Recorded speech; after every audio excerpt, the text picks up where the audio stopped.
Estado de Colombia para su Instituto de Ciencias Penales y Criminológicas, y más específicamente para la revista de Derecho Penal y Criminología de tal instituto. Es un motivo de mucho orgullo que usted se encuentre entre nosotros y que tan generosamente y con tanto cariño haya aceptado reunirse con este pequeño grupo para dialogar sobre todas sus cosas.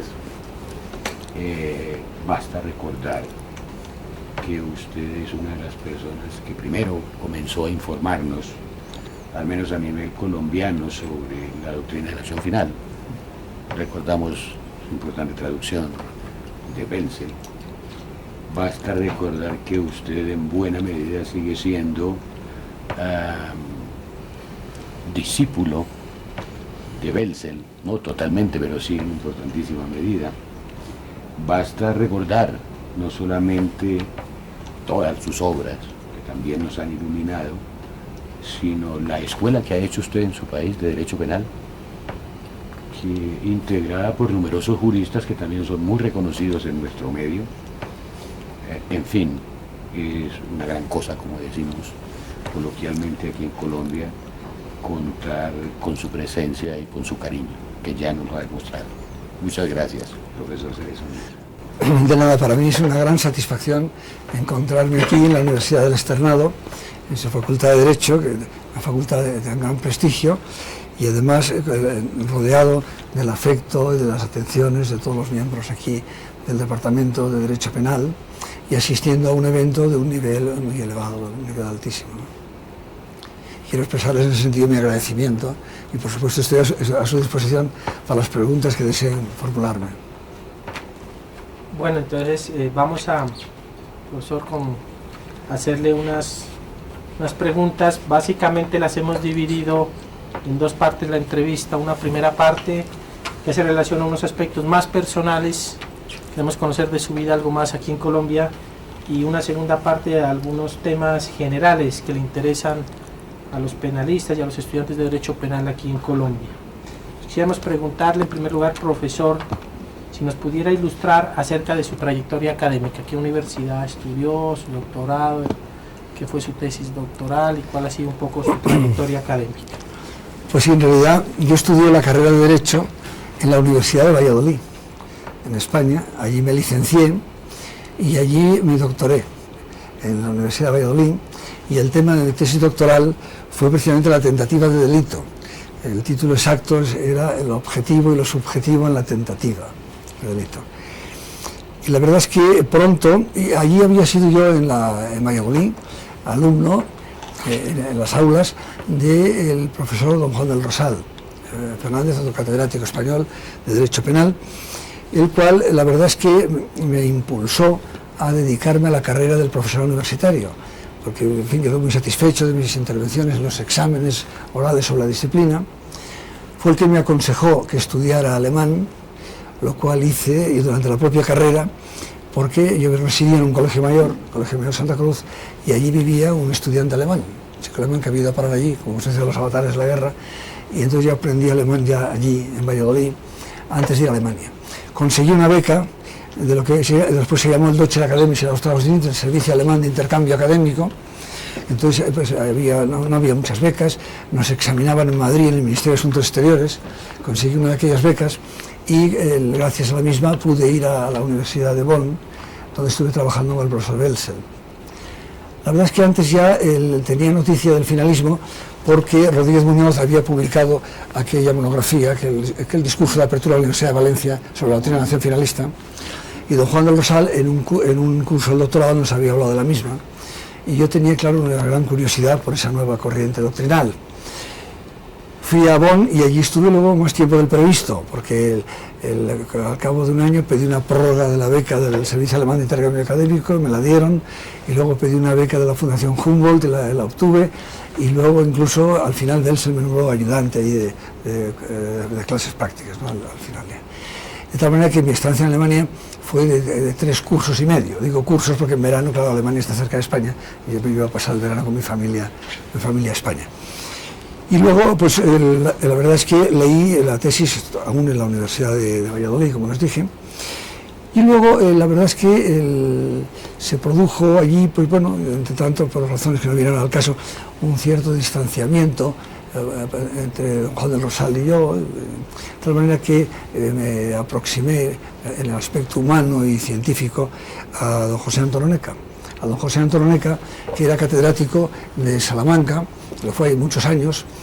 Bueno, había sido magistrado del Tribunal Supremo, de la Corte Suprema, del Tribunal Supremo, decimos nosotros, durante la Segunda República, era catedrático de Salamanca y luego pasó a la universidad, que entonces era de Madrid, que hoy es la Complutense de Madrid. Entonces diríamos que a la vuelta de Alemania se produce ese distanciamiento, por mi parte, por diversos motivos personales y de otro tipo, de don Juan del Rosal. Entonces me pongo a la disposición de don José Antón Oneca, que acababa de llegar a la Cátedra de Madrid, de lo que es la Universidad Complutense, y la verdad es que, allí pues con Antón Oneca aprendí también mucho. Aprendí mucho porque, claro, así como con Belsen en Alemania, en sus seminarios y clases de Derecho Penal, de Filosofía del Derecho, etcétera, Historia del Derecho Penal, etcétera, también asistí a cursos de Psiquiatría Forense con Grule, aprendí mucho en cuanto a la dogmática alemana. Pues luego, claro, diríamos que me curó de los excesos de germanismo, me curó don José Antón Oneca. Don José Antón Oneca, un gran penalista español, pues sí, a través de él conocí muy a fondo luego pues el derecho positivo español, la dogmática española, la bibliografía española, la jurisprudencia española, de manera que, y me influyó mucho Antón Oneca en la política criminal, en las teorías penales, la política criminal, de manera que ya desde entonces pues procuré de alguna manera aunar ambos aspectos. Entonces, ya centrándome en lo que es una carrera estrictamente académica, pues estuve de ayudante en aquella Universidad Complutense de Madrid, conseguí luego una plaza de lo que se llamaba entonces profesor adjunto, que era entonces, no eran entonces los adjuntos, profesores adjuntos no eran funcionarios, sino que eran personal contratado, por 4 años, prorrogables por otros 4, y luego conseguí después, mediante un concurso de oposición, una plaza de profesor agregado en la Universidad de Valencia. El profesor agregado ya era un cuasi catedrático, ya se era funcionario público, y ya de profesor agregado a catedrático ya se pasaba sin nuevo concurso de oposición, simplemente era una especie de promoción, ¿no? que cuando había la cátedra vacante, si uno lo solicitaba, había un concurso de méritos, y pasé de profesor agregado a la Universidad de Valencia a catedrático de Derecho Penal de la Universidad de Zaragoza. Y allí en Zaragoza estuve nada menos que 26 años. 26 años, y allí pensaba yo, en principio, haberme jubilado ya allí, en Zaragoza, pero no fue así. No fue así porque de nuevo se retrasó la edad de jubilación a los 70 años, me ofrecieron ir a Madrid a la Universidad Nacional de Educación a Distancia. Yo soy madrileño de nacimiento y había vivido mucho de joven en Madrid, y bueno, de nuestras hijas, 2 vivían ya en Madrid, y entonces me fui a la Universidad de Distancia. A la Universidad de Distancia, y desde el punto de vista académico, es lo que me interesa, pues fui sobre todo porque era consciente que tenía mucho más tiempo para la investigación. Es decir, en la Universidad de Distancia no tenía tanta servidumbre de clases, de seminarios. Entonces, la verdad es que tuve muchísimo tiempo para mí, para poder, primero, adaptar todo lo que tenía escrito de mi parte general al nuevo Código Penal Español de 1995, había que rehacer todo, y luego tratar de terminar esa parte general, y allí efectivamente escribí el 3º y el último tomo, que apareció en el año 2001.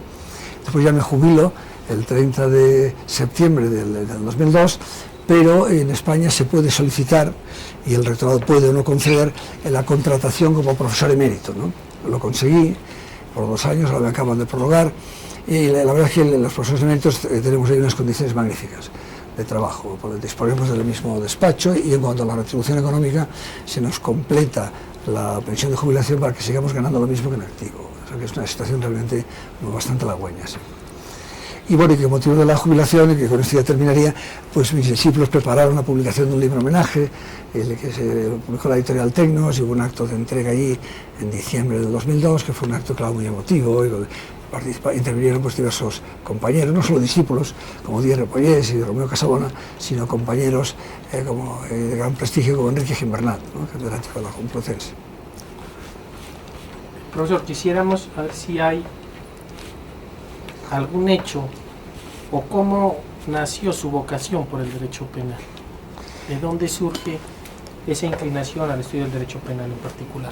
Bueno, pues verá usted, fue durante la misma carrera, y es que el derecho penal, la parte general del derecho penal me gustó mucho la disciplina, Y la verdad es que, aunque don Juan del Rosal escribiendo era un poco barroco y no resultaba de fácil lectura, sin embargo, como profesor, en fin, la exposición oral era brillante, era claro, y sus explicaciones me sedujeron, y después de los resultados brillantes que obtuve en el examen final de parte general, que era un examen entonces con mucho boato, y que en fin, era oral, y ante un tribunal, y qué sé yo, y sacando bolas con números de lecciones de las bolsas, de una bolsa, total que bueno, él mismo me recomendó que me dedicara a preparar cátedras de Derecho Penal, y fue el que me recomendó que estudiara alemán, y fue el que me inició, ¿no? ¿Cuáles han sido, profesor, los maestros que mayor huella han dejado en su trayectoria académica y por qué? Bueno, en realidad, claro, ya aludí a ello. Diríamos que la verdad es que a Juan del Rosal le debo el impulso para dedicarme a la carrera del profesor universitario. Él fue el que me animó y creyó que yo podía hacerlo, pero en cambio luego no me influyó en el aspecto doctrinal, porque Juan del Rosal era un penalista que se había formado en la época en que en España tenía mucha influencia Metzger, ¿no?, que había traducido su tratado a Rodríguez Muñoz, y luego él había estado en Alemania en la época de la escuela de Kiel, y la verdad es que, bueno, en el aspecto, digamos, científico no me influyó gran cosa. En realidad yo cuando yo llegué a Alemania y asistí a las clases de los seminarios de Welsel, claro, aquello, como ya conocía bastante bien la lengua, la verdad es que aquello fue para mí una auténtica revelación, es decir, que me produjo un impacto realmente muy grande, y luego, claro, pues Antonónica, que no había sido mi profesor en la carrera, pero claro, yo ya había aprendido suficiente derecho penal para poder valorar, y sabía que en aquel momento era el mejor penalista español que había, sin duda alguna. Me dirigí a él, y él fue de una enorme generosidad, porque no había sido alumno de él en la carrera. Además, yo traía una formación finalista y él era causalista, y no obstante me acogió con los brazos abiertos y me incorporó a su equipo en la Complutense, ¿no?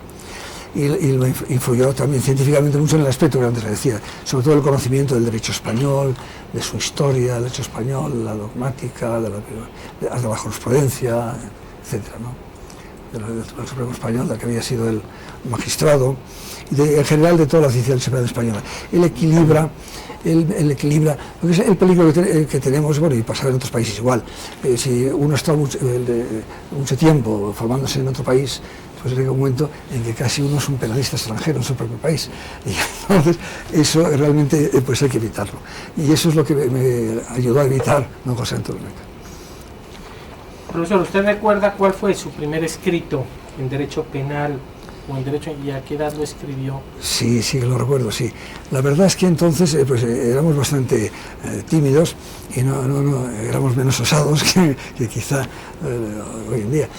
Mi primer escrito fue en realidad un artículo que publiqué en alemán en la Zeitschrift für die gesamte Rechtswissenschaft, en el fascículo 4 de 1959. Y el origen de ese artículo fue una ponencia que mantuve en el Seminario de Derecho Penal de Welsel, que él se escribía con Rodríguez Muñoz, Welsel, ¿no? Pero claro, Welsel no sabía español. Y entonces él tenía mucho interés en que, bueno, yo le había informado un poco de las críticas de Rodríguez Muñoz a su concepción, sobre todo de los delitos imprudentes. Y entonces él había variado tanto, Welsel, había variado su construcción para resolver los problemas de los delitos imprudentes, señalando que también ahí hay una acción finalista real, etc., ¿no?, abandonando el criterio de la finalidad potencial. Y entonces me pidió Welsel que mantuviera una ponencia en su seminario, pues haciendo una revisión de la crítica de Rodríguez Muñoz a la vista de la última evolución de su doctrina, ¿no?, sobre el delito imprudente. Es lo que hice, bueno, y aquello pues, se publicó a continuación en la revista esta alemana, sí. Fue mi primera publicación. Unida a esta pregunta, profesor, ¿cuál de sus trabajos publicados le ha proporcionado mayor satisfacción en su carrera académica? Bueno, esa respuesta es fácil, porque prescindiendo, claro, de que, bueno, unos trabajos queda uno un poco más satisfecho que de otros, pero en conjunto, claro, evidentemente, la obra que me llena de satisfacción, porque ha llegado la medida de mis posibilidades, ¿sí?, y porque ha sido un poco la obra de mi vida, ¿no? Es mi parte general, o sea, ese curso de Derecho Penal Español, parte general, en 3 volúmenes. Le dedicaba años y años. Para que se haga una idea, pues la primera edición del primer volumen apareció en 1976, y el tercer volumen apareció en el año 2001, y no he dejado de trabajar con un esfuerzo enorme, porque así como antes se publicaba menos y era más abarcable, ¿no?, a la bibliografía, por ejemplo, española y alemana. Pero claro, cada vez se ha ido publicando más y más, y yo he notado a lo largo de todos estos años cómo la ola de publicaciones me iba ahogando y cómo ya no podía yo con todo, ¿no? Y entonces no ha habido más remedio que proceder a una selección. Una selección donde en lo alemán me he limitado a lo más importante, claro, manuales, tratados fundamentales, algunas monografías muy especialmente importantes, comentarios del Código Penal, y luego, claro, en la bibliografía española, claro, como yo escribo en un tratado de Derecho Penal español, la bibliografía española me ocupaba de ella con más detenimiento, ¿no? Pero también se publica en España una barbaridad, bueno, malo y regular, pero para saber que una cosa es mala, o que a mí me parece mala, pues hay que verla también antes, ¿no? O sea que el trabajo que me ha proporcionado esa obra ha sido inmenso, pero también ha sido mi mayor satisfacción. Sí. Bueno, profesor, entonces una pregunta un poco más difícil. Sí. Entonces, ¿cuál ha sido el trabajo que menos satisfacción que usted haya publicado o que considere en la actualidad? Que menos satisfacción le haya causado. Bueno, es que claro, pues no sé qué. O sea, es difícil de decir. Pues qué sé yo, algún trabajo que escribí, no sé, es que claro, sería difícil precisar alguno así que me disguste especialmente, que prefiriera ahora no haber escrito, ¿no? Por ejemplo, pues qué sé yo, pues a veces he preparado una conferencia con excesiva prisa. Pues recuerdo que una vez en Brasil pues di una conferencia sobre el finalismo hoy, que aquello fuera una cosa demasiado precipitada y que yo pero no tuve tiempo de hacerlo un poco mejor. Luego a veces pues he tenido que ocuparme de algún tema pues que no me interesaba especialmente, pero claro, pues en fin, pues tenía que dedicarme a él también. Publiqué un trabajo muy extenso sobre los delitos de atentado propio, resistencia y desobediencia, delito contra la seguridad interior del Estado, y lo tuve que hacer en la época todavía, claro, del régimen franquista, donde no podía uno decir todo lo que pensaba. Y naturalmente tampoco evité decir las cosas que les hubieran gustado a las autoridades que dijera, pero no pude tampoco decir todo lo que yo hubiera querido. Y no sé, pues quizás esto sea la... Bueno, cambiando un poco el tema, quisiéramos conocer también a qué dedica sus tiempos libres, los viajes, qué literatura le gusta, sus pasatiempos, la música. Quisiéramos conocer un poco de ese. Pues mire, la verdad es que a mí lo que más me gusta es la literatura y la historia. La música no me disgusta, así está conciertos, pero la que es verdaderamente melómana es mi mujer. O sea que en realidad a mí lo que me gusta es la literatura, y dentro de la literatura la novela. O sea, no es que no lea, por ejemplo, haya leído algo de poesía, pero lo que me gusta más es la novela. Y dentro de la novela he leído muchísima novela hispanoamericana, en la época del boom y después del boom. O sea, de Gabriel García Márquez, pues he leído unas cuantas obras, desde luego, sí. No solo 100 años de soledad y el amor en los tiempos del cólera, sino más, Crónicas de una muerte anunciada, del amor y otros demonios, y qué sé yo, y algunas más, sí. No he leído la última todavía, pero espero conseguirla, sí. Luego, pues, he leído, así se llama. Así se llama, por lo visto, sí. Sí, pero vamos, mi esposa es la primera que me ha sugerido comprarlo.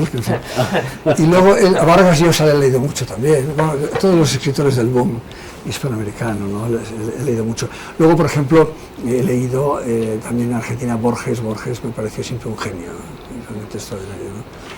Y luego, bueno, de las novelas, la novela en España, pues mucha, pero más que la novela así de última hora, que también he leído alguna, pues qué sé yo, en España me interesa muchísimo, por ejemplo, Pérez Galdós, ¿no?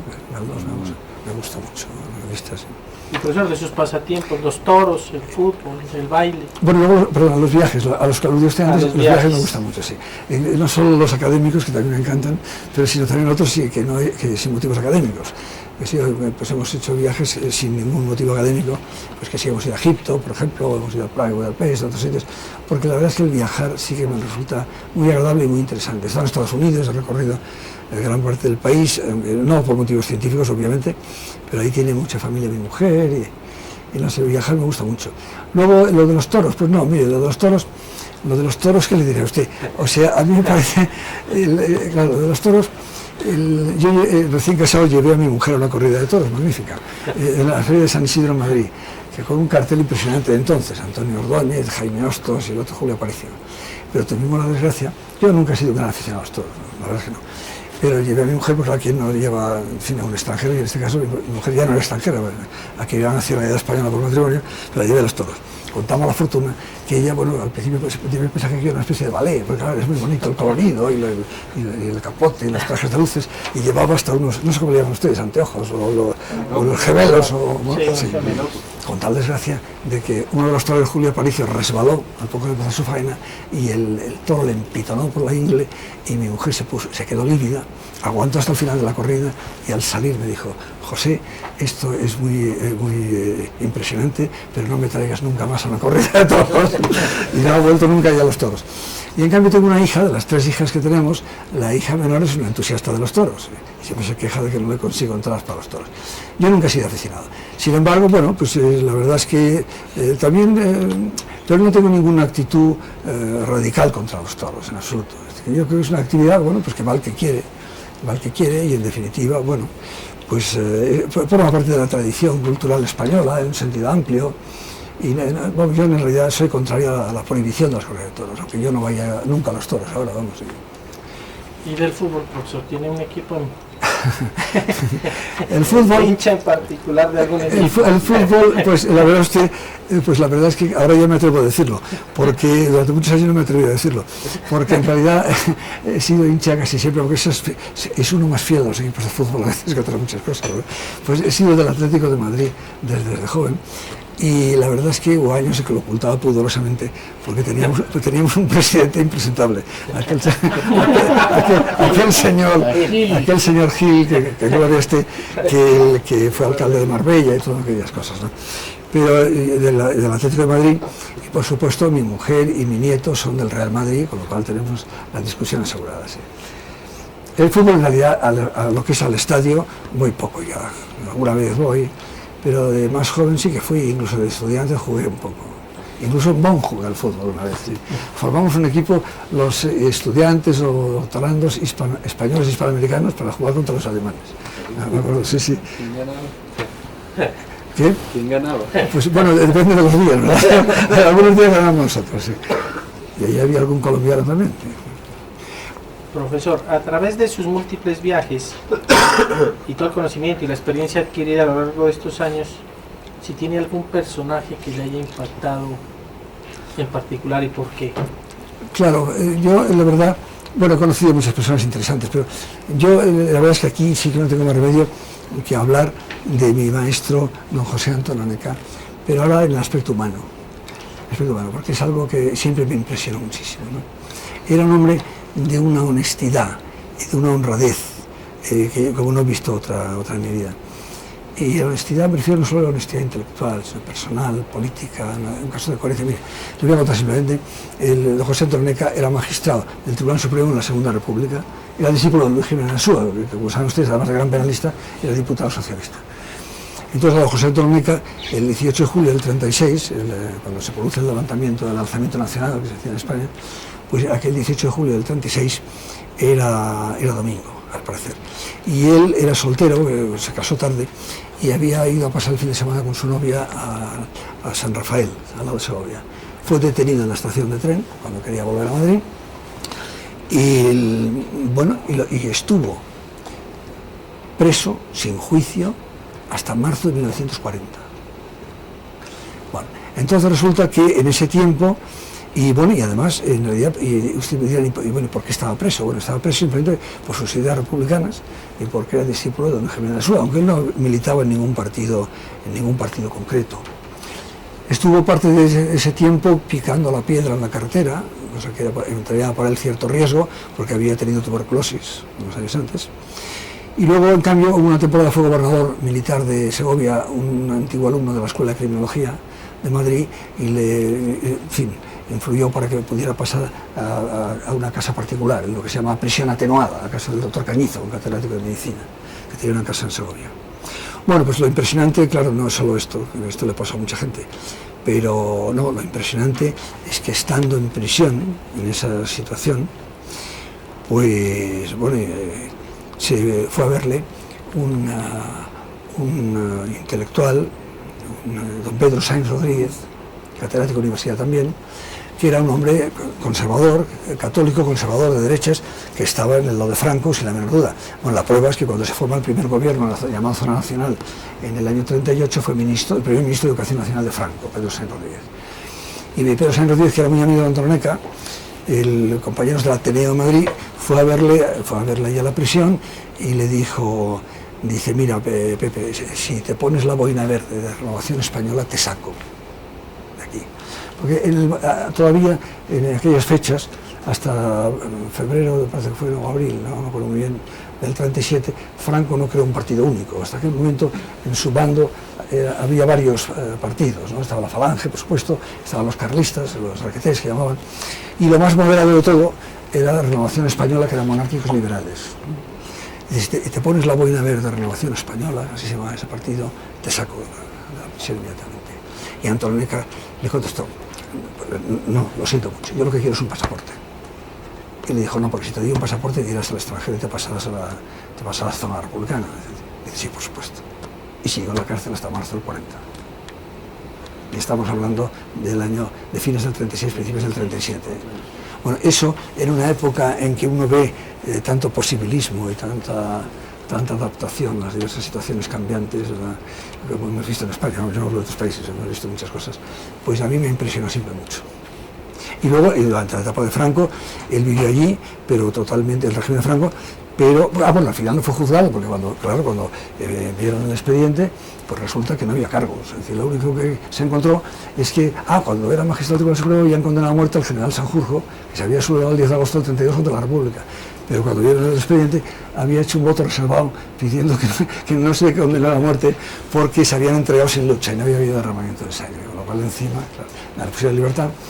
Y luego vivió allí pues, en una especie de exilio interior, con una enorme dignidad. Le ofrecieron incluso ser magistrado del Tribunal Supremo, le negaron volver a la Cátedra de Madrid hasta 1962, y siempre se mantuvo independiente, digno. A mí es una persona que realmente me impresionó siempre mucho. Quisiéramos conocer también otro aspecto, profesor, es cómo era su rutina de trabajo, tanto como estudiante, como profesor, y ahora como maestro. Y para unir de una vez la otra pregunta, ¿qué condiciones ideales tiene para su rutina de trabajo, para su producción científica? Bueno, pero claro, de estudiante, pues yo era un chico, pues como en España decimos, y tiene un cierto tono despectivo con la expresión, era un empollón, es decir, que era muy estudioso, y era realmente regular, en el sentido de que nada genial, es decir, que en definitiva yo empezaba a estudiar no sé cuántas horas diarias, 4 o 5, desde el principio del curso hasta el final. Era en ese sentido muy metódico. Eso como estudiante. Luego ya, claro, pues como profesor ya es distinto, porque entonces la verdad es que nuestra profesión es muy exigente, muy absorbente, es decir, no hay horarios, es decir, en definitiva ya le he dedicado el máximo de tiempo que he podido, primero para escribir una tesis doctoral, luego para escribir artículos, lo que sea. Pero si usted me pregunta qué hábitos así pueda tener, pues yo la verdad es que soy más bien noctámbulo que madrugador. Es decir, vamos, el dar una conferencia a las 8 de la mañana para mí hoy ha sido realmente algo impresionante. Bueno, esto es una broma que borren ustedes. Pero es cierto. Pero en definitiva yo soy más bien noctámbulo. Y luego, pues como profesor, bueno, pues la verdad es que yo, así como hay profesores a los que les gusta mucho la docencia, pero no la investigación, y hay magníficos investigadores, pero que la docencia no les gusta, y dice, esta profesión sería magnífica si no fuera por esta horita, la hora de clase famosa. Pues a mí me ha gustado siempre dar clase, y por supuesto investigar y escribir, que lo he hecho siempre, pero dar clase también. Y entonces, pero es muy difícil definir por qué o qué cualidades tiene que tener el profesor para llegar al alumno, ¿no? Claro, para la labor científica hay que tener un cierto talento, que eso se tiene o no se tiene, o es mayor o menor, pero para la docencia, pues no lo sé. Pero hay científicos magníficos, pero que luego no son buenos profesores, que no llegan al alumno, no sé. Es decir, en cambio hay personas que llegan fácilmente al alumno, que la comunicación, la complicidad con los alumnos se establece muy fácilmente, mucho más fácilmente. Y la verdad es que no puedo quejarme en ese sentido, porque la consecuencia de ello es que luego, claro, se dirigen tesis, se tienen discípulos, se forma escuela, pero ha habido gente muy valiosa pues, que no tienen apenas discípulos. Es decir, por ejemplo, pues en España y en Alemania, ¿no? Si no queremos poner ejemplos españoles, para no ser indiscreto, pues que sea, por ejemplo, Giers mismo, que es un gran penalista, pues prácticamente no tiene discípulos. Es decir, hay un solo catedrático en Berlín y tal y cual, ¿no? Y en España, por ejemplo, Suárez Montes es un gran penalista español, pero no se puede definir por qué. Bueno, yo no sabría definir por qué. Hay personas que sí llegan más fácilmente, tienen más capacidad de comunicación, ¿no? Influye mucho, naturalmente, en la entrega. O sea, si el alumno ve que el profesor realmente va todos los días a clase, que prepara a fondo las clases, que se toma en serio las cosas, que corrige realmente los exámenes, que luego, si el alumno no entiende la calificación, se lo justifica, se lo explica. Es un conjunto de factores muy complejo, ¿no? Tenemos otra pregunta que quisiéramos conocer. ¿Cuál ha sido el momento de mayor satisfacción o de mayor alegría a lo largo de toda su vida? Bueno, pues claro, es que yo aquí tenía que distinguir en los aspectos personales de los profesionales, ¿no? Si se me permite desdoblar la pregunta. Correcto. Sí. Desde luego, en el aspecto personal, pues sinceramente el día que mi mujer me dijo que sí, es decir, realmente sí, porque realmente yo en ese sentido nunca me he creído nada de particular y en definitiva me sentí enormemente satisfecho cuando me dieron el sí. Y eso, y bueno, y luego ya en el aspecto personal, luego hemos tenido 3 hijas y tal, pero luego me dio una gran alegría nuestra hija menor, que es la única que se está dedicando a la universidad. Cuando me dijo que quería dedicarse a la universidad, no al derecho ni al derecho penal. Ella ha estudiado física, se ha dedicado a la informática, y se ha doctorado, pero cuando me dijo que se iba a dedicar a la universidad, pues sí me dio una gran satisfacción. Y luego en el aspecto profesional, claro, hay un momento que sí, evidentemente es decisivo, que es cuando conseguí ganar la cátedra, ¿no? En definitiva, eso. Primero la plaza profesor agregado, que ya implicaba la seguridad de llegar a la cátedra, pero cuando obtuve la cátedra de Derecho Penal, eso claro me dio una gran satisfacción, porque era la coronación de años de esfuerzos, ¿no? De muchos años de esfuerzo. Y luego ya, pues después de esto, pues en el aspecto profesional, pues qué sé yo, ha habido momentos así muy emotivos. Por ejemplo, pues cuando se hizo la entrega de ese libro homenaje que publicaron mis discípulos cuando me jubilé, ¿no? Cuando tengo 70 años, o cuando obtuve los doctorados honoris causa, pues esos son momentos muy satisfactorios. Sí. Profesor, otra pregunta. La imagen de Colombia en el exterior, pues nosotros lamentablemente no es la mejor. Quisiéramos saber si cuando usted recibió la invitación de unir a la Universidad Externa de Colombia, tuvo algún tipo de preocupación, o cómo fue su reacción pues, frente a esa invitación. Bueno, ahora ya no, pero les confieso a ustedes que durante muchos años solo pensar en venir a Colombia me producía cierto escalofrío. Y además, incluso cuando, sí, porque como fama de país violento, inseguro, ¿no? Y además incluso cuando los primeros discípulos vinieron, recuerdo José Luis Díaz Ripollés, catedrático de Málaga, bueno, que conocen ustedes también por sus obras científicas, seguro, pues estuvo por aquí y me dijo, mira Cerezo y tal, aquello está fatal, dice, no puedes salir de Bogotá en coche más que 60 kilómetros, porque al resto tienes que ir en avión, no te mueves. Bueno, eso por lo visto entonces fue así, pero ahora afortunadamente no lo es. En definitiva tenía ya esas impresiones negativas. Cuando Luis Gracia estuvo en Cali, no sé si me contó que poco antes o después habían ocupado la facultad donde él iba a hablar, no sé si, ya no me acuerdo si fue antes o después. Total que yo entre todas aquellas informaciones, pues, bueno, no hablemos de otros episodios más trágicos de todos conocidos como lo del Palacio de Justicia de aquí, ¿no? Pero bueno, ya últimamente no, cuando ustedes me invitan ya no. Ya no, porque tenía ya informaciones más recientes, conocía que la situación había mejorado muchísimo. Por ejemplo, pues la última de mis discípulos que estuvo aquí fue la profesora Alicia Gil, que ha estado aquí ya 2 veces, es especialista en Derecho Penal Internacional, y ha estado aquí 2 veces y me dijo, no, don José, como llama mi discípulo, don José, no crea usted, ahí en Bogotá pues no hay ningún problema, claro, de noche, en un sitio sí, pero por la ciudad puede usted andar tranquilamente y puede usted decirme que no es lo que dicen, ¿no? Y entonces yo ya, por eso cuando llega su invitación ya no hubo problemas. Hubo más problemas cuando me llegó la primera invitación para ir al Perú, y perdón por el inciso, porque hace años, cuando el Sendero Luminoso estaba en plena actividad, que me invitaron nada menos que para ir al Puno. Y mi mujer acababa de leer Lituma en los Andes, de Vargas Llosa, ¿no? No sé si la han leído, bueno, hay unas escenas muy bárbaras donde matan a un pobre, a los jóvenes franceses, turistas. Y mi mujer me dijo, no vayas, José dice, pues no volverás vivo, porque te matará a la altura o sendero luminoso. Y no fui. Luego tardé años en ir al Perú. Pero bueno, ahora ya cuando ustedes me invitan ya no había nada de eso aquí. Profesor, si nos podría comentar alguna anécdota que recuerde usted en su ejercicio como docente, profesor o conferencista que le haya ocurrido Sí, claro, en su carrera. varias, sí, claro, bueno, si interesa, bueno, luego borran ustedes las que quieran, porque claro, son muchos años. Como conferenciante, pues qué sé yo, recuerdo, por ejemplo, dos situaciones muy curiosas. Una era en la propia Universidad de Zaragoza, de la que yo era catedrático, tenemos siempre un acto solemne de apertura de curso. Y vamos ahí todos revestidos con nuestros birretes y las togas y todas aquellas cosas, ¿no?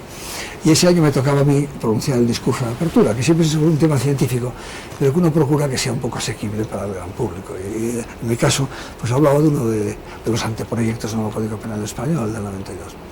Pero casualmente, ese día los estudiantes estaban muy enfadados porque habían subido las tasas académicas, la cantidad que tenían que pagar, ¿no?, de la universidad pública por matricularse. Y entonces invadieron aquello, se sentaron en el suelo, pues aquí estaba el rector con todas las autoridades académicas, y se sentaron ahí delante, mirando hacia allá, todos en el suelo con sus pancartas, y por otro lado había otra gente y tal, y yo dudando, hablo, no hablo, qué digo, no sé qué. Y entonces me hicieron una señal de que nada, que yo empezaba a hablar. Y entonces empecé a exponer mi discurso de apertura, y resulta que, bueno, no se sabe bien qué pasó. O según unos es que aquello les sonó bien porque les parecía, yo no soy así muy progre, pero aquello les sonaba relativamente progre y asumible, y total, que de repente se fueron levantando y se marcharon sus pancartas. Y me interrumpieron el acto. Yo empecé a hacer el discurso y lo terminé. Claro que también hay otra versión. Alguno que estaba allí dijo, jo, cualquiera se queda a oír otra clase de cerezo, aquí ni hablar, yo me voy. Bueno, y otra anécdota curiosa, como conferenciante de muy diverso tipo, fue en Polonia. En Polonia, pues estuve en 2 ocasiones en viajes dando conferencias, y en la última vez que fui a Cracovia y a Lublin, pues hubo un malentendido. Y entonces, pues yo creí que la conferencia de Cracovia era la misma que tenía que dar en Lublin.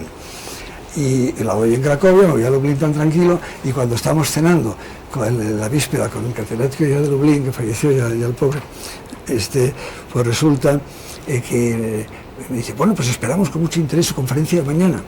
Y digo, bueno, sí, eso no te doy participación, te doy participación en el nuevo Código Penal Español. Y dice, no, la conferencia que tenemos aquí programada para usted es que nos dé usted una visión de conjunto del nuevo Código Penal Español. Y dije, bueno, pues no se preocupe. Claro, esa noche sí que trasnoché bastante y me monté ahí enseguida unos guiones. Y bueno, y resultó la cosa además no tan difícil porque, claro, me tenían que hacer traducción, yo hablaba en alemán. Y entonces ellos tenían que hacer una traducción consecutiva al polaco. Y entonces yo hablaba y me daban tiempo a pensar, claro, mientras el colega polaco que iba traduciendo y iba pensando lo siguiente, ¿no? En fin, son 2 tipos de actos. Y luego como estudiante, como profesor o como docente, pues no sé, allí, claro, y es que ya no quiero entrar en cuestiones de muchos detalles, pero por ejemplo, como docente, un momento crítico fue cuando estaba dando clase, en la época de la transición que decimos en España, la transición política, pues de repente irrumpieron en el aula pues un montón de estudiantes revolucionarios que no iban en contra mía, pero luego me interrumpieron la explicación y no pude seguir diciendo ni una palabra. Ocuparon ahí los asientos, empezaron a dar golpes con los pupitres y me tuve que marchar, no pasó así nada más. Y luego anécdotas miles se han producido al corregir los exámenes, ¿no?, con errores. Eso, todos ustedes tendrán aquí también ejemplos innumerables.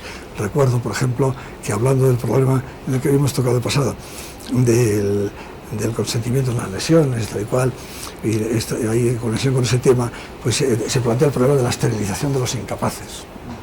Bueno, y entonces yo puse eso en un examen, y entonces un alumno, en vez de hablarme de la esterilización de los incapaces, es decir, que yo lo había puesto, en vez de hablarme de la esterilización de los oligofrénicos, el chico del examen habló de la esterilización de los oligarcas. Y vino a protestar, porque lo había suspendido, y yo le dije, pero hombre, ¿cómo se sorprende usted? Pero ¿sabe lo que ha puesto? Y entonces, ha puesto usted la esterilización de los oligarcas. Es todo un programa político. Digo, apunta usted izquierda unida al señor Anguita y le incluirá el programa. Y Alemo se quedó muy desconcertado. Profesor, si usted no fuera hoy un maestro del derecho penal, ¿qué le hubiera gustado ser? ¿Hubiera escogido otra profesión? Juez. Pues, ¿por qué? Pues, es más, yo dudé, al acabar la carrera dudé si dedicarme a preparar la judicatura o ser profesor universitario. Me dudé. No sé, me gusta, sí, porque dentro, bueno, me gusta el derecho en general, ¿no? O sea, que se trata ya de otra profesión jurídica, ¿no? Y entonces, pues claro, hay profesiones jurídicas que en España que dan muchísimo dinero. Que es el notario, el registrador de la propiedad, el abogado del Estado. Y luego, bueno, y luego están, claro, pues puede pertenecer uno al Ministerio Público o ser abogado defensor. Pero la posición del juez siempre me pareció, que, claro, que bueno, una posición de independencia, de imparcialidad, de búsqueda de la verdad, de la objetividad y de la justicia. A mí es una figura de juez que siempre me ha fascinado. De tal manera que yo seguro que hubiera intentado ser juez. Profesor, ¿cuál cree que es el papel de la docencia en la actual enseñanza del derecho penal?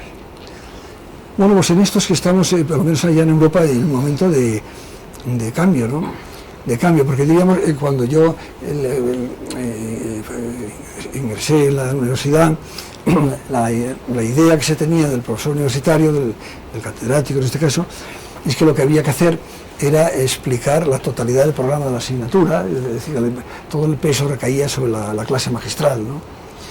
Y en esa línea me eduqué y practiqué, ¿no? Sin embargo, la evolución, claro, ha ido, como saben ustedes, en otra línea.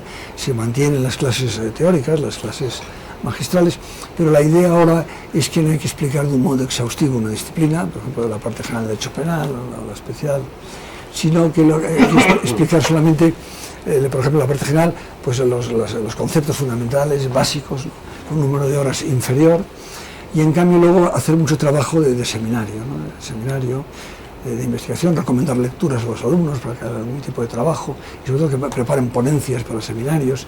Es decir, hoy se tiende a desplazar la importancia de la docencia de la clase magistral diríamos, a la labor que hace, a una docencia más activa por parte del alumno, en que el alumno pues a su vez lea, haga lecturas, trabajos, mantenga ponencias en seminarios. Y luego, claro, también está el problema de la práctica. La práctica, esto ha sido uno de los grandes defectos de nuestro sistema universitario, que aunque teníamos clases prácticas en las diversas asignaturas, eran en realidad casi siempre falsas clases prácticas, por así decirlo. Eran casos prácticos más o menos de manual, que se les ponían ahí a los alumnos y que resolvían de un modo más o menos breve. Ahora esto se ha corregido. Se ha corregido en los planes de estudio. Al final de la carrera de Derecho lo que llaman el practicum, y en ese tiempo, en ese curso del practicum, los alumnos tienen que ir, que todavía son alumnos, claro, todavía no son licenciados, tienen que ir a trabajar durante un cierto tiempo en un despacho de abogados, ¿verdad? O tienen que ir a trabajar un cierto tiempo en el Ministerio Público, o ayudando a un juez. Es decir, que realmente ahora, aparte de esas clases teóricas, la antigua usanza, que eran más teóricas, al lado de las clases prácticas, la antigua usanza, que eran más teóricas que prácticas, ahora realmente se presta más atención a la enseñanza práctica. Se ha dicho por parte de algunos, profesor, que se ha llegado a un nivel de sofisticación extremo en la dogmática. La pregunta es si se compagina ello con su naturaleza y con la finalidad práctica que se le atribuyó en sus inicios a la dogmática. Pues difícil.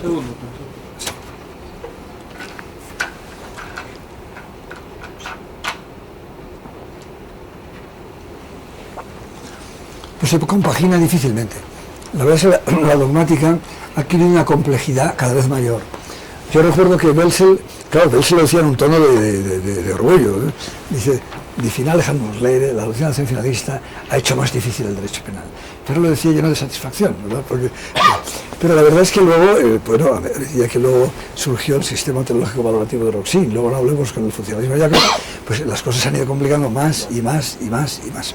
Entonces, claro, la verdad es que lo que se ha perdido, yo no sé aquí en Colombia, ¿verdad? Pero lo que se ha perdido en todas partes y es preocupante, la conexión con la práctica. La conexión con la práctica, porque es que, yo no sé aquí, pero vamos, en nuestro país los jueces y magistrados tienen muchísimo trabajo, están agobiados de trabajo y no tienen tantísimo tiempo como para estar completamente al día en todos los temas, ¿no?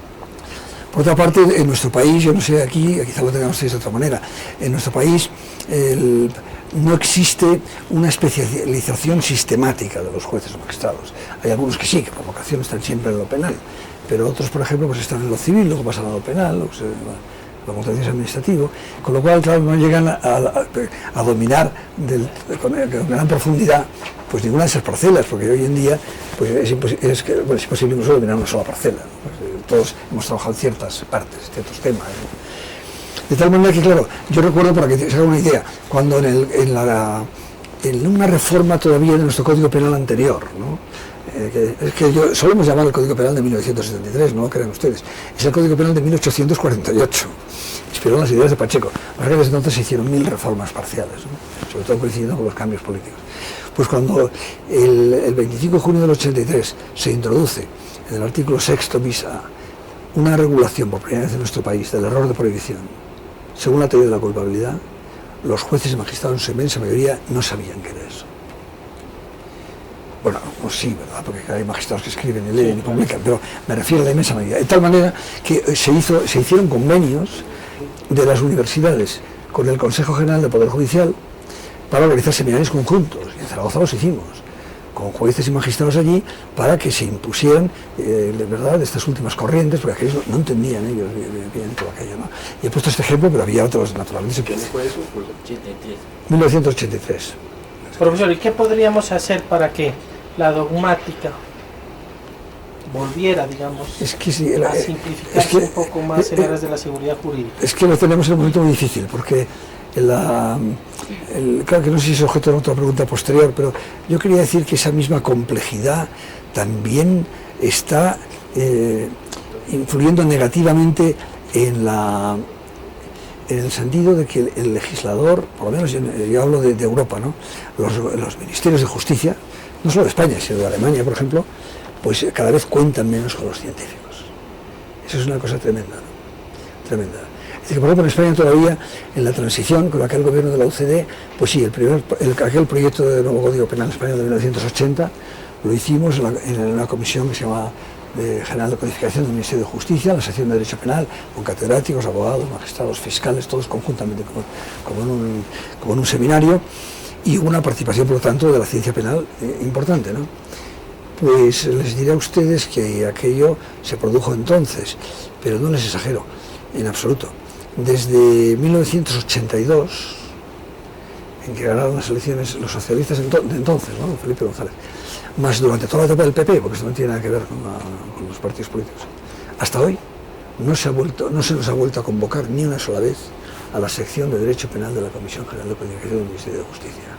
Es decir, que los ministros de Justicia correspondientes del Consejo Titular, pero los diversos ministros de Justicia, por vía particular, bueno, pues a veces encargaban, pedían ayuda. Los diversos ministros de Justicia, pues le pedían ayuda a unos penalistas destacados, pero a título particular, siempre algunos penalistas que les inspiraban confianza en el aspecto científico, personal o político, es decir, que realmente, y últimamente, nada.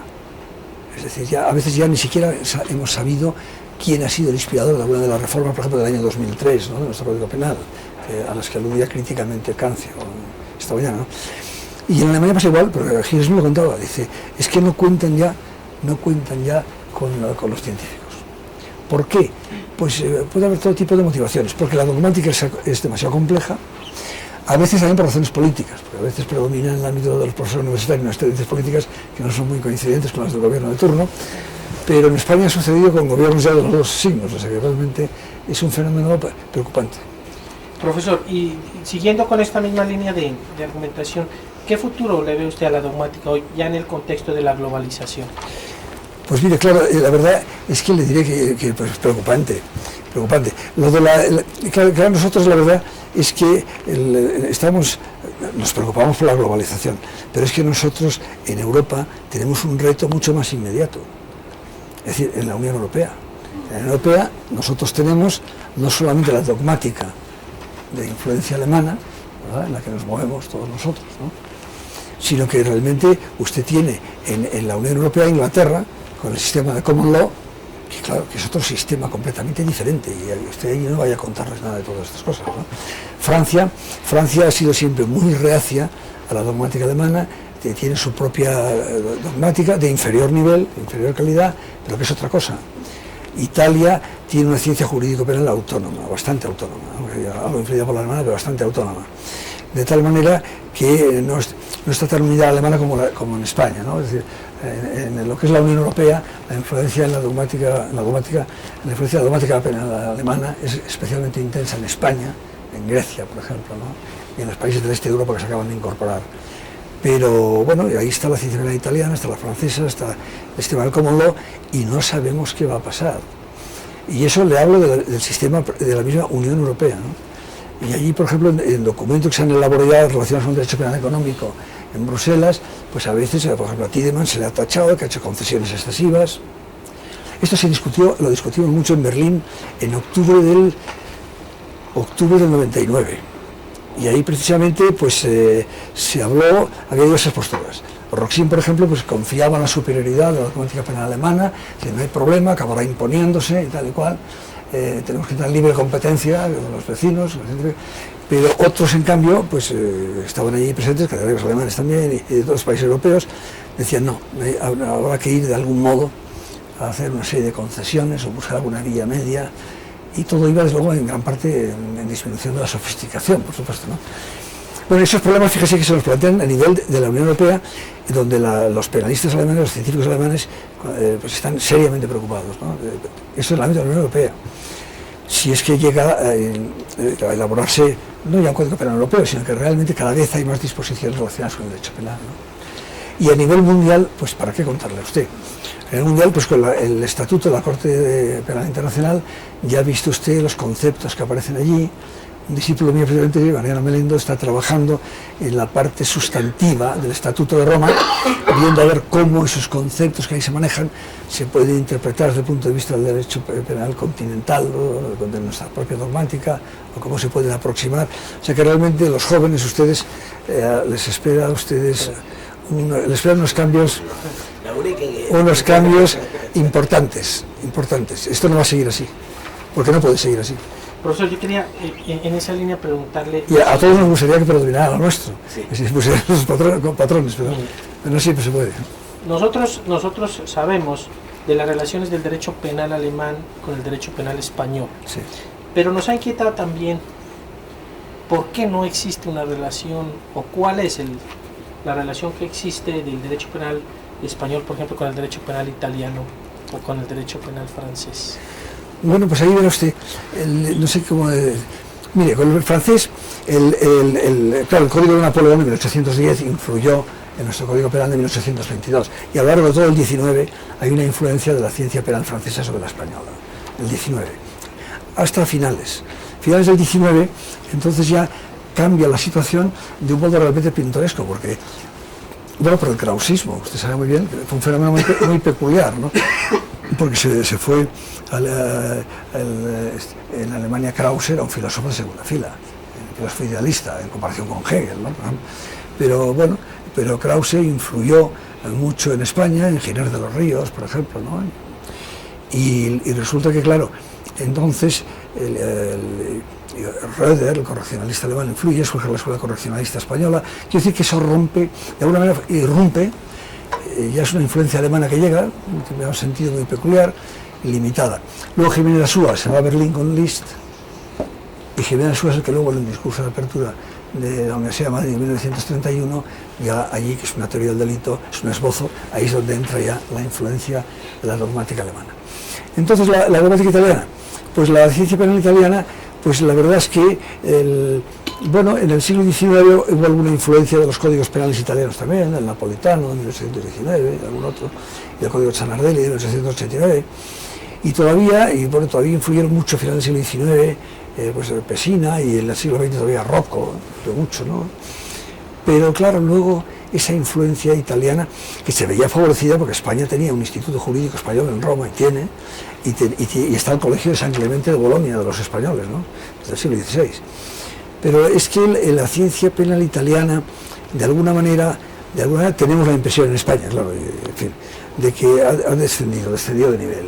Descendió de nivel en gran parte porque la verdad es que los profesores de Derecho Penal italianos tuvieron que dedicarse cada vez más al ejercicio de la abogacía, porque las retribuciones del profesorado descendieron enormemente y su dedicación bajó enormemente, y de tal manera que la ciencia penal italiana desciende de nivel. Eso de alguna manera se percibe en España, y entonces no es que no sigan yendo algunos españoles a formarse a Italia en el derecho penal, algunos siguen yendo, pero pocos. Y si van, combinan ambas cosas, van a Alemania y luego van a una temporada a Italia. Ahí tenemos los bolonios, que llamamos los bolonios, que se han doctorado en la Universidad de Bolonia, viviendo en el Colegio San Clemente, el de los españoles, pero todos esos bolonios, casi todos ellos luego pues han aprendido alemán y han estado también en Alemania. O sea, de alguna manera, la influencia alemana ha ido desplazando a la italiana, que hoy es más bien escasa. Sí. Profesor, otra pregunta.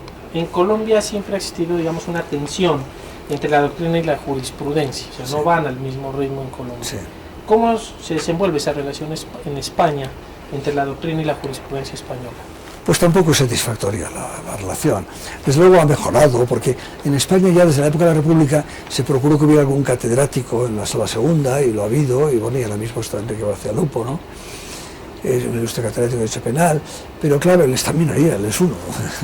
En definitiva, diríamos que nuestra jurisprudencia ha mejorado de nivel constantemente, pero a veces, utilizan términos y conceptos de la moderna dogmática, pero sin conocerlos de verdad a fondo y sin aplicarlos correctamente. Por ejemplo, la imputación objetiva. Pues usted le puede decir, sí, el Tribunal Supremo Español sigue la teoría de la imputación objetiva. Bueno, sí, claro, sí. Ya usted le consigo todas las sentencias que quiera en las que se habla de la imputación objetiva.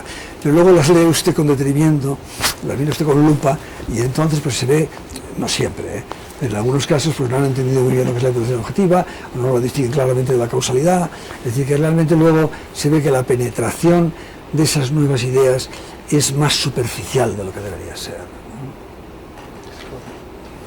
Finalmente, profesor, ¿qué mensaje o lección puede compartir con los penalistas colombianos que se inician en esta materia y que conocen además algo de su obra? Bueno, es difícil el dar consejos, ¿no? Pues no sé, la verdad es que yo creo que en definitiva hay dos cosas fundamentales. Primero, imbuirles la necesidad, claro, del trabajo intenso, de trabajar intensamente. Yo creo que es imprescindible el manejo de la bibliografía alemana, que por lo menos hay que dominar la traducida, que hoy hay muchísimo traducido. Si además se sabe alemán, pues mejor. Pero claro, tampoco, diríamos, yo recomendaría también, sinceramente, claro que ustedes dirán que eso hay interés de parte aquí, que prestaran también atención a la ciencia penal española, que es emergente. Es decir, realmente en nuestro país se publica muchísimo, también lo hay malo, ¿verdad? Pues se publica muchísimo, cosas buenas, medianas y malas, pero se publica muchísimo. Hoy hay una ciencia penal española importante, con tal volumen de producción que cada vez tenemos menos en cuenta lo de fuera. Por falta de tiempo, no por ningún orgullo estúpido, ¿no? Sino que realmente es que es inabarcable, porque también, yo recuerdo, Günther, en casa de Menkaufmann, una vez me decía, pero ¿usted cómo puede? Si nosotros ni siquiera podemos manejar toda la bibliografía alemana, ¿usted cómo va a manejar toda la alemana y la española? ¿No? Es decir, que realmente, bueno, y la bibliografía española, la ciencia penal española, creo que hoy tiene, sinceramente, una importancia grande. En muchos países de Latinoamérica hemos desplazado la influencia italiana. Este es el caso clarísimamente en Brasil. Se traducen más obras españolas e italianas, se leen más obras españolas e italianas. Y luego, además, que bueno, pues yo creo que de alguna manera, pues tenemos unas raíces culturales comunes. Yo digo que hoy existe ya entre España e Iberoamérica un espacio científico común, ¿no? Es decir, nosotros a ustedes les leemos cada vez más, les citamos cada vez más. En mi propia evolución de mi tratado se ve, en el tomo tercero cito muchísimo la biografía hispanoamericana, en la nueva edición del tomo 1. Ustedes nos conocen cada vez más, muchos profesores españoles ya vienen a países iberoamericanos y profesores iberoamericanos vienen a dar conferencias en España y desempeñan cátedras, ¿no? En este mismo momento pues tenemos en Gerona a Hernán Ormazábal, que es chileno, catedrático de Derecho Penal, Patricia Lorenzo es argentina, es catedrática en España, qué sé yo, Ferro Olivé, argentino, es catedrático de Derecho Penal en España, etcétera, ¿no? Y todavía se me olvida alguno que con toda seguridad. Y profesores titulares como Laura Zúñiga, que es peruana. Es decir, que realmente yo creo que estamos llegando a una zona, un espacio científico común, ¿no? Y yo creo que eso no habría que descuidarlo y creo que tiene gran porvenir. O sea, si alguno de los profesores que nos acompañan en la mesa quiere alguna... Los profesores españoles se le da más lupo, para que no lo diga. Porque vas a sedente y están en Supremo solo. Ya está por encima.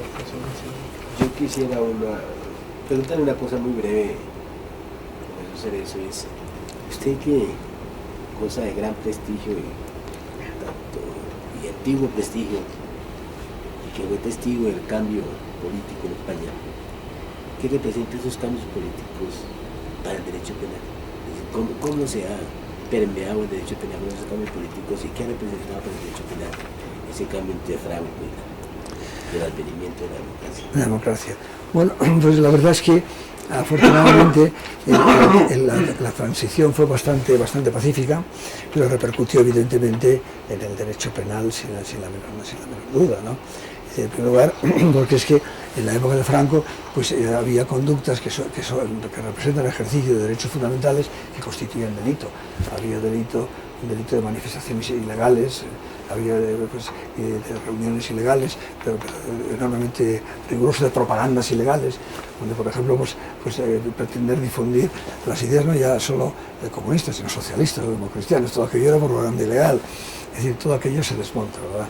Es decir, el delito de asociaciones ilícitas tenía una amplitud enorme para impedir que surgieran partidos políticos. O sea que el cambio realmente fue muy grande. Que pasamos realmente de un derecho penal autoritario, como teníamos en la época de Franco, a un derecho penal, pues, sin duda alguna, respetuoso de los derechos de la persona, un derecho penal democrático. Se abolió la pena de muerte, por ejemplo, entre otras cosas también, que no mencionaba. Y luego, pues en el plano del sistema penitenciario, pues se hicieron progresos importantes con la Ley General Penitenciaria, adoptando el principio de individualización científica, que va más allá del sistema progresivo. Yo creo que había una evolución positiva. Ahora, también hemos sufrido los mismos peligros que todos los demás países, otros muchos países. Bueno, como ustedes lo sabrán en el corrido, que no estoy bien informado. El peligro que nosotros hemos tenido, naturalmente, ha sido después, con el terrorismo, ¿no? Es el problema siempre, por ejemplo, sucedió en Alemania, sucedió en muchos países latinoamericanos, ¿no? El problema es, no ya solo la guerra sucia, que también la padecimos, con los GAL famosos, ¿no? Sino también la tendencia a restringir las garantías penales y procesales en relación con los terroristas, sin llegar al derecho penal del enemigo, pero en fin. Es decir, que eso es un peligro que está ahí, porque la opinión pública demanda con frecuencia pues reacciones más enérgicas y acciones más severas, en fin, olvidando ya lo que decía Beccaria en el 18, ¿no? Que más eficaz que la pena severa o cruel es la pena pronta, segura y proporcionada a la gravedad del delito, ¿no? O sea que ese es el peligro, diríamos, que padecemos, y que algo ha repercutido ya en nuestra legislación. Es decir, que las reformas de los últimos años, sobre todo las del 2003, en la época del Partido Popular, pues que ha hecho el Partido Popular hizo muy bien otras cosas, la política económica y otras cosas, pero en el ámbito penal las reformas fueron desacertadas, generalmente desacertadas, y generalmente endurecían demasiado la represión y disminuían un poco las garantías. Bueno, profesor, en nombre de la revista del Derecho Penal y Criminología, ¿quiere una pregunta? Yo tengo una inquietud, sobre todo porque se lo oigo a varios. ¿Qué ha pasado con hemos querido publicar su tesis de doctorado? Lo objetivo y lo subjetivo en la tentativa. Pues lo que... Yo sé que está ahí en el libro, en el manual. En uno de los tomos está, digamos, expuesta. No cree usted. Pero la autonomía de esa monografía, ¿qué ha pasado, profesor? Bueno, la monografía está en casa, pero sigue inédita. Sí, sí, claro. Allá está muy bien, pero ¿por qué no la deja ver? Pues la verdad es que no es que... Bueno, verá usted, obedece a lo siguiente. Cuando yo me voy a Alemania, yo había hecho ya la tesis antes en España, sobre la tentativa, ¿no? Y estaba bajo la influencia, diríamos, de la dogmática de los años 20 y 30, la dogmática basada en la filosofía de los valores, ¿no? La escuela occidental alemana. Es decir, estaba pues en la línea de la dogmática, por ejemplo, de Metzger, para citar una figura así muy representativa. Pero claro, voy a Alemania y entonces, en fin, me convierto al finalismo. Recibo la formación de Welzel y entonces resulta que, claro, yo ya pues tenía una orientación científica completamente diferente. Y entonces, bueno, había varias opciones. Una, pues tirar la tesis al cesto de los papeles y empezar a escribir una tesis completamente nueva. Y había otra posibilidad, que es la que yo opté. Bueno, pues yo presenté esa tesis al tribunal, que les gustó mucho, porque en España el finalismo todavía era muy poco conocido, y yo ya, porque confesé que tenía otros planteamientos, pero la tesis les gustó y tal, pero ya no la publiqué. No la publiqué porque ya no respondía. Bueno, hice una publicación, sí, porque era obligatorio publicar una síntesis de la misma, y eso sí lo publiqué.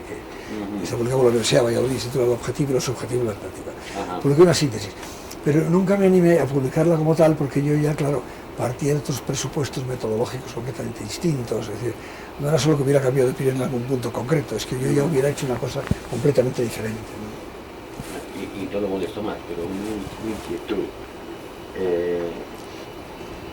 Uno lee sus trabajos y ve bastante calor humano. ¿Bastante? Calor humano, sí. Espíritu casi colombiano. Sí. Y lo oye en las conferencias y en la charla que hemos tenido. También yo averiguo por ahí algunas cosas. Y usted estuvo entre Italia y Alemania por aquella época. Bueno, en Italia no me formé. No, estuvo decidiendo en si se iba a Italia Sí. o Grispini. Sí, claro. Pues Y terminó en esa frialdad alemana. Pero usted está enteradísimo. No diría que esto pertenece Yo no sé. No diría que esto pertenece al secreto del sumario, pero realmente... Abogados. Pero es verdad. Es verdad, Sí. porque, pero no por culpa mía, porque lo que sucede es que cuando yo, después de hacer los cursos del doctorado, y llega el momento de irme al extranjero, entonces don Juan del Rosal me dijo, sí, bueno, era andaluz y hablaba así con el seseo ese andaluz, sí, sé eso, conviene que vaya usted a ampliar su formación al extranjero y que vaya usted o a Italia con Grispini o a Alemania con Welzel. Y claro, Grispini no me decía nada. Bueno, les he dicho, era positivista, bueno, era una persona importante también. En su momento, claro. Pero claro, a mí me había llamado mucho más la atención esa nueva corriente welseliana, del finalismo, y entonces yo le dije a don Juan de Rosal, yo prefiero ir a Alemania con Welzel. Y, muy bien, pues estupendo, no se me puso ninguna objeción. Pero claro, mi obra científica había sido muy distinta y mi destino personal, porque yo conocí a mi mujer en Alemania. Es decir, si yo me hubiera ido a Italia a formarme, pues hoy claro, sería un penalista distinto. Sí, la verdad, sí. Y hubo ese momento, pero yo no dudé nunca. Pero esa opción me la planteó don Juan de Rosal, que era el director de mi tesis, me planteó esa opción y me dejó elegir con toda libertad, vamos, y elegí lo de Alemania. Sí. Claro, mi duda sugiere que por aquella época era más asequible, más fácil ir a estudiar de España a Italia que de España a Alemania. Bueno, el idioma. Se salía, claro. Y el idioma, porque yo además hablo... Había menos posibilidades, claro. Sí. Y además, claro, sí, porque tenemos el Instituto Español de Roma y el Colegio de San Clemente en Bolonia, y además también sé catalán, hablo catalán, y claro, la verdad es que el italiano, estudié una gramática italiana y por un diccionario para ir leyendo cosas de penal, y claro, en italiano las palabras se parecen, o al castellano, al francés o al catalán, o sea que realmente, desde el punto de vista lingüístico, hubiera sido un esfuerzo muchísimo menor, ¿no? Pero en fin, aquello me sedujo más lo otro, ¿no? Bueno, profesor, entonces, nuevamente en nombre de la revista de Derecho Penal y Criminología, un agradecimiento por estos minutos tan valiosos, y también en nombre del Departamento de Derecho Penal y Criminología de la Universidad External de Colombia. Esperamos volverlo a tener con nosotros lo más pronto posible. Muchas gracias, profesor. Muchas gracias a ustedes. Muchas gracias a ustedes por haberme recibido.